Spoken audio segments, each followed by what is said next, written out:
chief of Mansoul. To me it is strange to see you so jocund and merry, when the town of Mansoul is in such woeful case." Then said Mr. Carnal Security, "You want sleep, good sir, I doubt.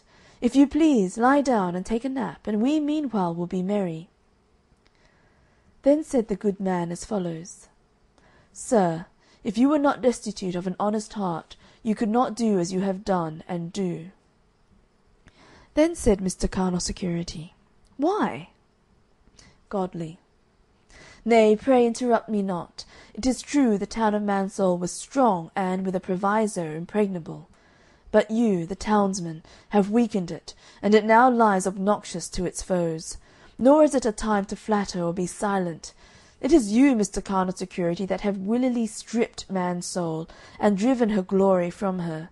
You have pulled down her towers, you have broken down her gates, you have spoiled her locks and bars.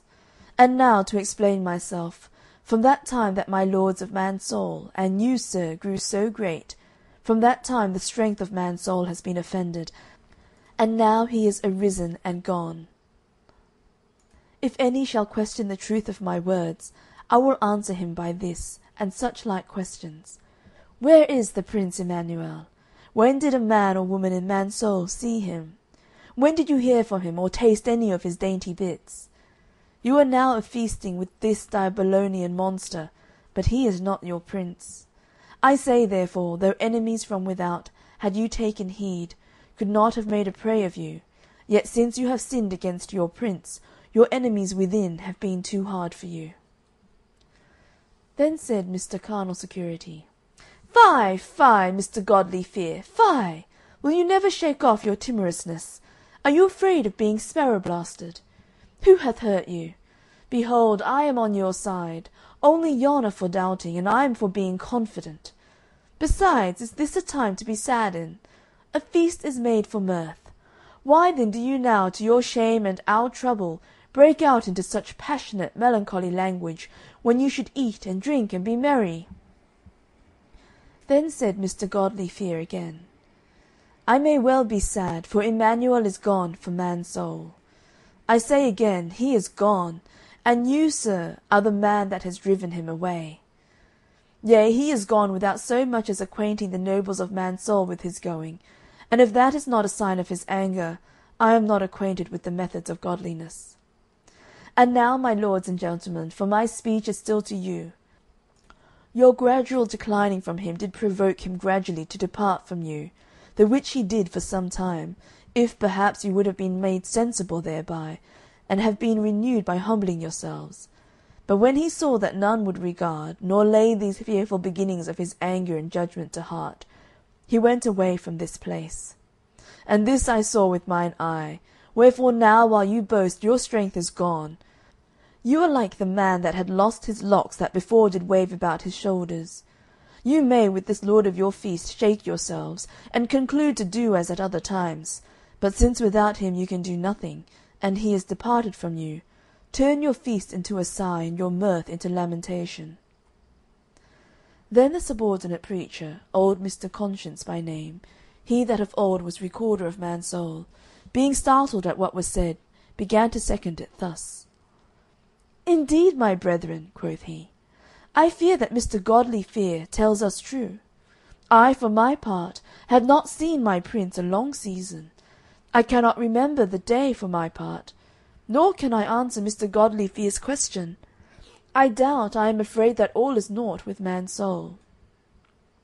Godly: "Nay, I know that you shall not find him in Mansoul, for he is departed and gone.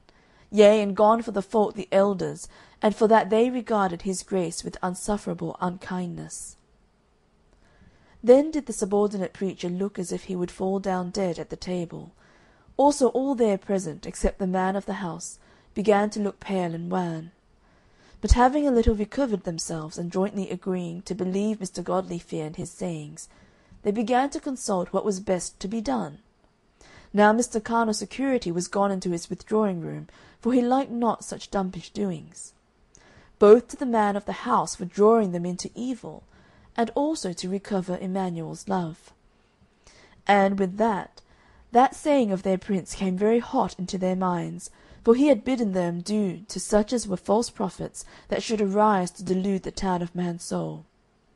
So they took Mr. Carnal Security, concluding that he must be he, and burned his house upon him with fire, for he also was a Babylonian by nature. So when this was past and over, they besped themselves to look for Emmanuel their prince, and they sought him, but they found him not.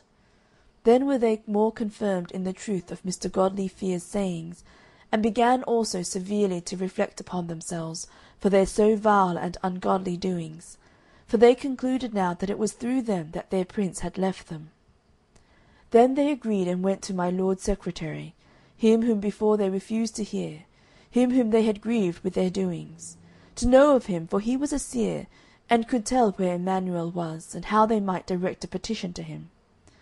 But the lord secretary would not admit them to a conference about this matter, nor would admit them to his royal place of abode, nor come out to them to show them his face or intelligence. And now was it a day gloomy and dark, a day of clouds and of thick darkness with man's soul. Now they saw that they had been foolish, and began to perceive what the company and prattle of Mr. Carnal Security had done, and what desperate damage his swaggering words had brought poor man's soul into. But what further it was likely to cost them they were ignorant of. Now Mr. Godly Fear began again to be in repute with the men of the town. Yea, they were ready to look upon him as a prophet. End of chapter 10.